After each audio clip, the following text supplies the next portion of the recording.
আমন্ত্রণ আন্তর্জাতিক অঙ্গনের সবশেষ সংবাদ নিয়ে আমাদের প্রতিদিনের আয়োজন যমুনা আইডেস্কে। শুরুতেই শিরোনাম।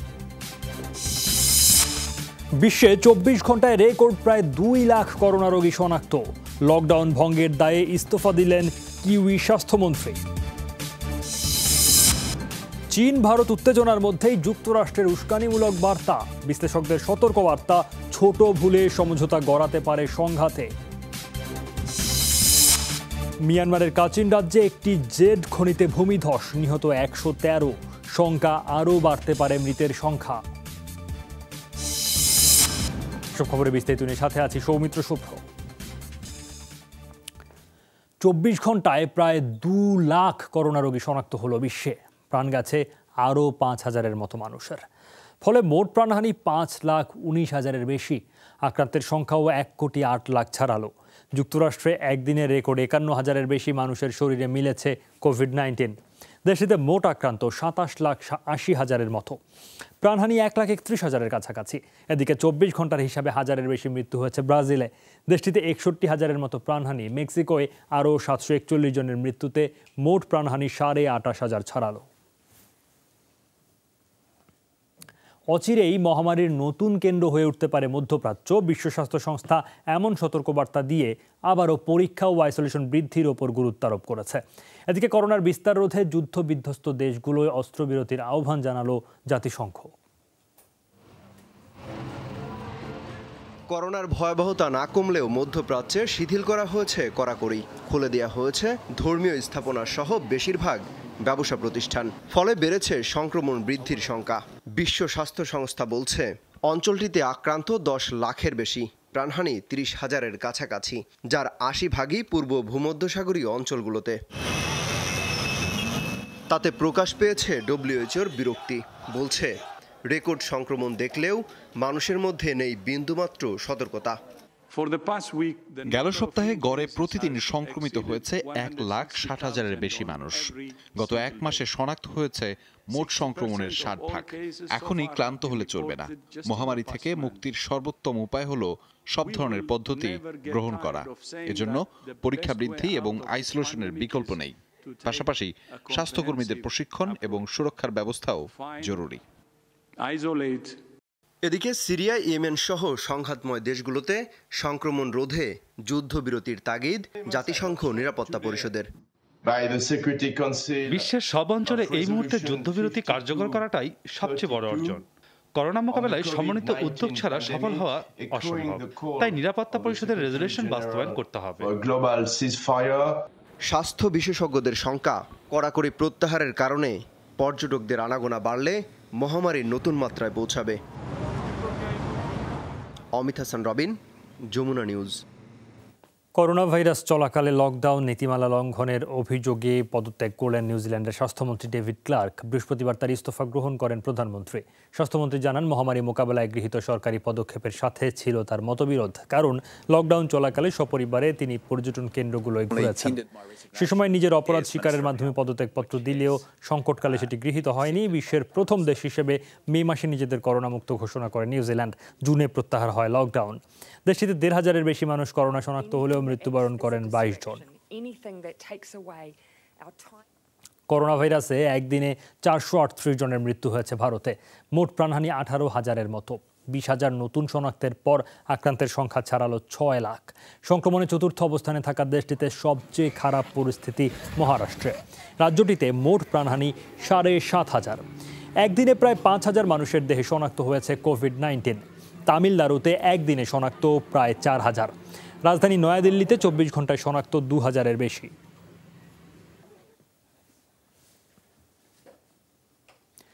সীমান্ত আগ্রাসন মূলত চীনের কমিউনিস্ট পার্টির প্রকৃত চরিত্রের প্রতিফলন। ভারতের সাথে দেশটির উত্তপ্ত সম্পর্কের মধ্যেই এই বিবৃতি দিল যুক্তরাষ্ট্র।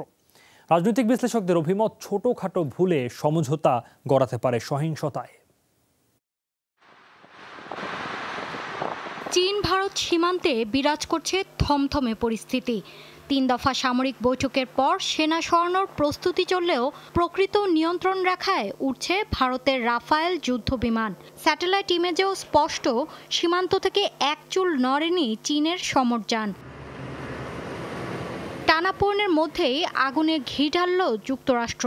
বিবৃতিতে জানালো, চীনা কমিউনিস্ট পার্টির উদ্দেশ্যই চরিতার্থ হচ্ছে সীমান্তে, যার বিরোধিতা করে সমুচিত জবাব দিচ্ছে ভারত। চীন ভারত সীমান্ত সংঘাত গভীরভাবে পর্যবেক্ষণ করছেন প্রেসিডেন্ট। প্রতিবেশীদের প্রতি চীনের আগ্রাসী আচরণ মূলত দেশটির কমিউনিস্ট পার্টির প্রকৃত চরিত্রের প্রতিফলন। দুর্বলের উপর চীনা সরকারের অত্যাচারের বিরুদ্ধে মোদী প্রশাসনের অ্যাপস নিষিদ্ধের সিদ্ধান্তকে স্বাগত জানাই। এর মাধ্যমেই ভারতের সার্বভৌমত্ব স্পষ্ট হলো। রাজনৈতিক বিশ্লেষকদের সতর্কতা, সমঝোতা চলাকালে ছোট ভুল থেকে বিশালাকার ধারণ করতে পারে সহিংসতা। ভারতের বোঝানো উচিত এ ভূ রাজনীতি চীনের জন্য নয়। সীমান্তে সেনা উপস্থিতি বৃদ্ধি করা হলেও তাদের আচরণ যেন আগ্রাসী না হয়। তৃতীয় বিষয়টি সবচেয়ে ভয়াবহ, এই মুহূর্তে প্রতিবেশীদের মধ্যে কেউই ভারতের মিত্র নয়, তাই বুঝে শুনে পদক্ষেপ নেওয়া প্রয়োজন। মোদী সরকার সীমান্তে আগ্নেয়াস্ত্র ব্যবহারের অনুমতি দিয়েছে ভারতীয় সেনাবাহিনীকে, যা চীনের সাথে হওয়া 1996 ও 2005 সালের নিরাপত্তা চুক্তির স্পষ্ট লঙ্ঘন। মঙ্গলবার প্রকৃত নিয়ন্ত্রণ রেখায় নিজস্ব এলাকা চিহ্নিত করে একটি মানচিত্র চীনের হাতে তুলে দেয় ভারত, যাতে স্পষ্ট অসম্মতি প্রতিবেশী রাষ্ট্রের। মৌলি ইসলাম, যমুনা নিউজ। এদিকে 59টি চীনা অ্যাপ বন্ধ করায় আর্থিক ক্ষতিতে হাজারো ভারতীয় টিকটক ব্যবহারকারী। ভিডিও আপলোড করে মাসে হাজার হাজার ডলার আয় করতেন তারা।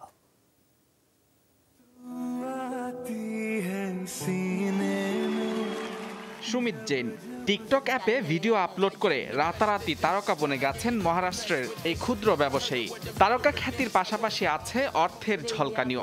টিকটকে হাজারো ভারতীয় তরুণ তরুণীর জীবন পাল্টে যাওয়ার গল্পটা প্রায় একই।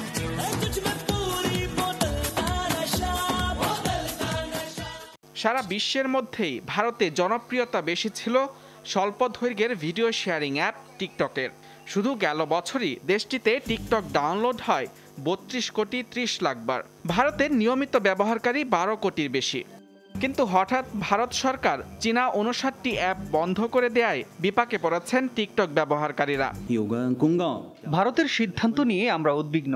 দেশটিতে ব্যবসা করা চীনা সংস্থাগুলোর অধিকার রক্ষা করার দায়িত্ব ভারতেরই, যা ক্ষুণ্ণ করা হয়েছে। চীনা অ্যাপ নিষিদ্ধের সিদ্ধান্তে প্রশ্ন তুলেছেন ভারতের বিরোধী নেতারাও। ভারতে নিষিদ্ধ হওয়ায় এখন বড় চ্যালেঞ্জের মুখে টিকটক। তবে নিষেধাজ্ঞা উঠে যাবে বলে আশা উদ্যোক্তাদের। মুজরিম বিন তারেক, যমুনা নিউজ।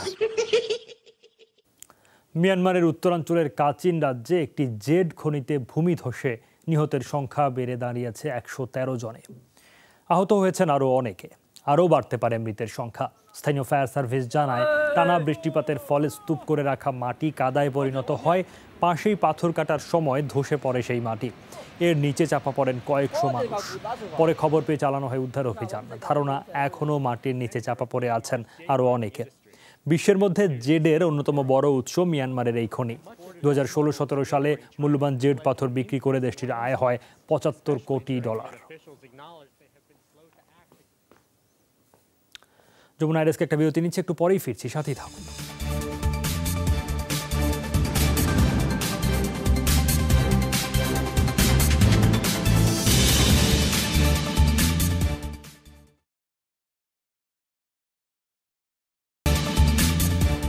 স্বাগত আরেকবার, দেখছেন যমুনা আইডেস্ক।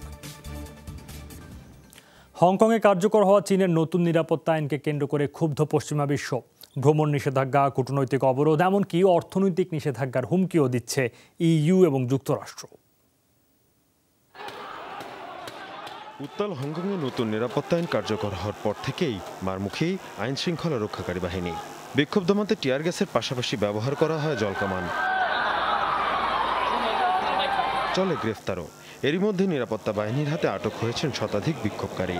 হংকংয়ে আইন কার্যকরের ঘটনায় চীনের বিরুদ্ধে ব্যবস্থা নিতে হুঁশিয়ারি পশ্চিমা বিশ্বের।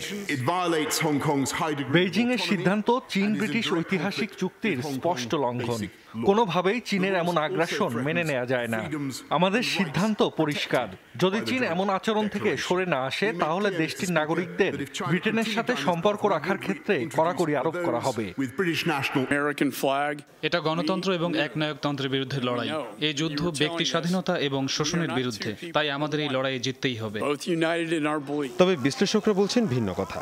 চীনকে দমাতে পশ্চিমা হুঁশিয়ারি কিংবা কড়াকড়ি খুব বেশি কার্যকর হবে না, প্রয়োজন কঠোর ব্যবস্থার।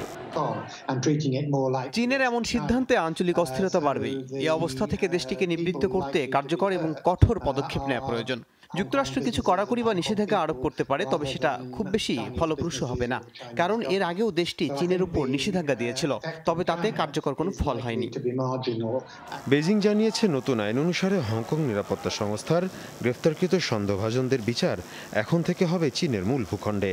আইনে প্রশাসনিক নির্দেশ অমান্য সর্বোচ্চ শাস্তি হিসেবে রয়েছে যাবজ্জীবন কারাদণ্ড। মীর মুশফিকা হাসান, যমুনা নিউজ। এদিকে স্থায়ীভাবে যুক্তরাজ্যে বসবাসের সুযোগ পেতে যাচ্ছে হংকংয়ের প্রায় ৩০ লাখ বাসিন্দা। বুধবার পার্লামেন্টে এই আশ্বাস দেন প্রধানমন্ত্রী বরিস জনসন। সাবেক ব্রিটিশ উপনিবেশের বাসিন্দারা শুরুতে ৫ বছরের জন্য বসবাসের সুযোগ পাবেন।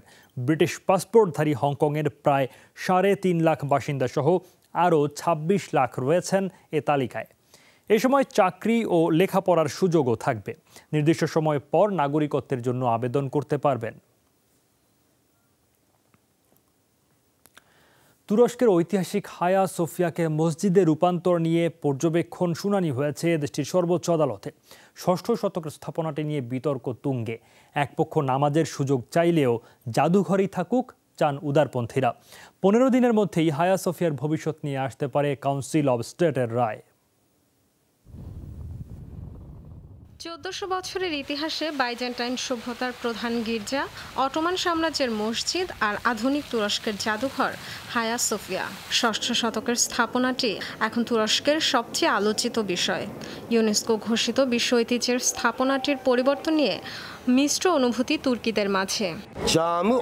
মসজিদে রূপান্তর হলে আমরা অধিকার ফিরে পাবো, তাতে পর্যটন বাধাগ্রস্ত হবে বলে মনে করি না। প্রার্থনার জন্য অনেক মসজিদ আছে। দেশের অর্থনীতি ও পর্যটন খাতে উন্নয়নের স্বার্থে এটা জাদুঘর হিসেবেই থাকা উচিত। মসজিদে রূপান্তরে আপত্তি অর্থোডক্স খ্রিস্টানদের।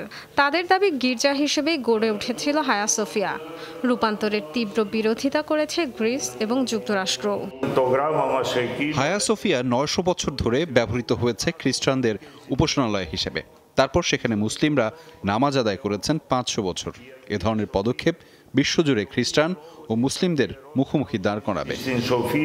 মসজিদে রূপান্তর হলেও ভ্রমণ পিপাসুদের জন্য হায়া সোফিয়াকে উন্মুক্ত রাখার পক্ষে প্রেসিডেন্ট রিসেপ তাইয়েপ এরদোগান।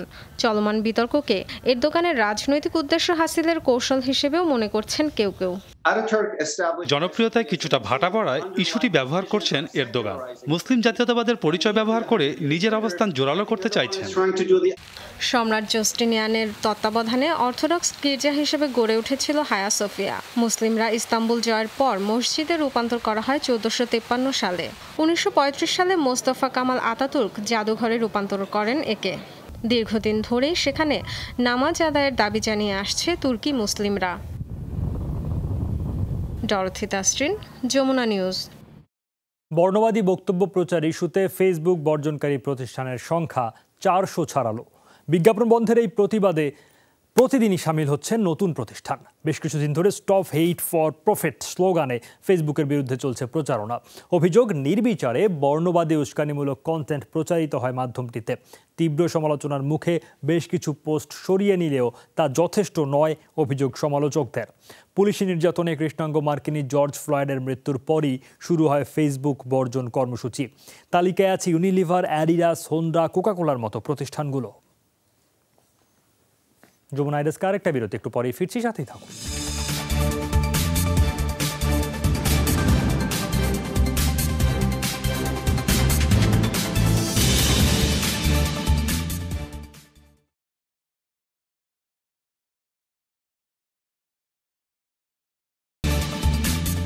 আরেকবার দেখছেন যমুনা ডেস্ক। জনপ্রিয় সঙ্গীত শিল্পীকে হত্যার জেরে তৃতীয় দিনের মতো উত্তাল ইথিওপিয়া। সহিংস বিক্ষোভে এখন পর্যন্ত মারা গেছেন ৮১ জন। পরিস্থিতি নিয়ন্ত্রণে রাজধানীতে মোতায়েন করা হয়েছে সেনাবাহিনী। সোমবার আততায়ীর গুলিতে নিহত হন শিল্পী হাসালু হুন্দেসা। পুলিশের বক্তব্য, পূর্ব পরিকল্পিতভাবে তাকে হত্যা করা হয়েছে। পরদিনই হাজার হাজার মানুষ জড়ান প্রতিবাদ সহিংসতায়। এরই মধ্যে হত্যায় জড়িত সন্দেহে স্থানীয় রাজনীতিক সহ কমপক্ষে 35 জন গ্রেফতার হয়েছেন। শিল্পী হাসালুর গানে মূলত ওরোমো জাতির অধিকারের কথা থাকত। আফ্রিকার দেশ বতসোয়ানায় গেল 2 মাসে রহস্যজনকভাবে 350 হাতির মৃত্যু হয়েছে। মে মাস থেকেই দেশের বিভিন্ন অঞ্চলে মিলছে হাতির অস্বাভাবিক মৃত্যুর খবর। এরই মধ্যে মৃত হাতিগুলোর নমুনা সংগ্রহ করা হয়েছে। গেল বছরও দেশটিতে শতাধিক হাতির মৃত্যু হয়। বন্যপ্রাণী থেকেই করোনা ভাইরাস ছড়াচ্ছে এমন ধারণা থেকে স্থানীয়রা হত্যা করতে পারে রয়েছে এই শঙ্কাও। এই ছিল যমুনা আইডেস্কে। এতক্ষণ সাথে থাকার জন্য সবাইকে ধন্যবাদ।